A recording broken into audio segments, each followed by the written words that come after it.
I initially wasn't a fan of this move for Memphis because between John Morant, Desmond Bane, and obviously Marcus Smart, that's three starters that are 6'5" or under. So it seems a little bit wonky, but the more I thought about it, the more I liked it. And I think if you stick with me throughout the video, you'll come around on the trade too if you're not super high on it. So with that said, let's get started. So the Grizzlies gave up Tyus Jones, the 25th pick in this year's draft, and the Warriors' top 4 protected pick next year, and they get back Marcus Smart. They may seem like a bit of a haul, considering that Memphis is not even addressing their biggest need, which is small forward, but it kind of makes sense from the standpoint that Marcus Smart's going to have no issue guarding small forwards. He is a real pest and can guard 1 through 4 comfortably.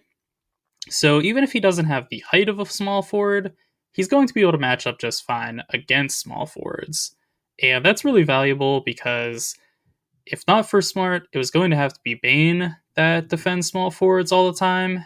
And that's really not ideal because Bane's going to have a ton of responsibility on offense as his repertoire continues to increase. And he just learns how to ball handle better and better every year, seemingly. So it's nice to have Smart who can just focus on defense. As we compare Smart to Tyus Jones, it may seem like they're pretty comparable players, but they're really set apart by just how much better of a defender Marcus Smart is, because their counting stats, this is by per 36, by the way, may look similar, but Marcus Smart is a much better defender. The eyeball test would tell you that, and the advanced stats such as Defensive Raptor also show that.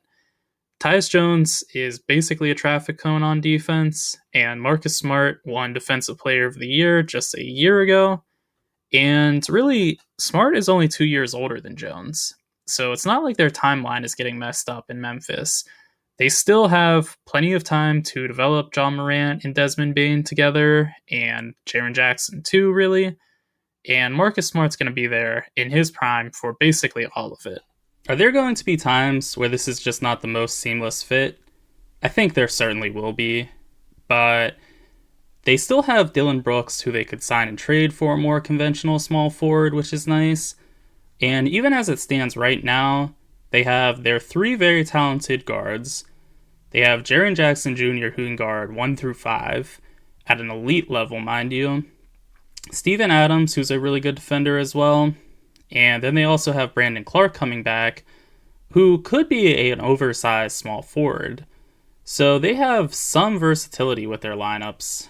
And that's really nice because they're not going to be outclassed with their guard play.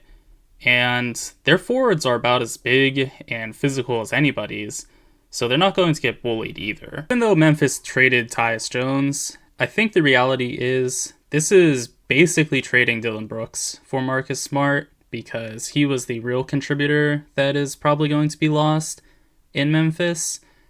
And I love that because Marcus Smart is as good of a defender as Brooks is, but he's a much, much better offensive player as well. And even though Bane has been developing as a playmaker, it's nice because Smart is going to take some of the responsibility on offense away from Morant, which is nice so that way Morant doesn't have to do everything. And also, he just gives Memphis a real veteran that is an absolute professional. So that's not going to be an issue for Memphis moving forward, hopefully, as there's a real adult in the room now. Those are my thoughts on the Marcus Smart trade to Memphis, though. Be sure to let me know what yours are. And also be sure to like and subscribe if you haven't already, as I'm going to be pushing out a ton of NBA and NFL content.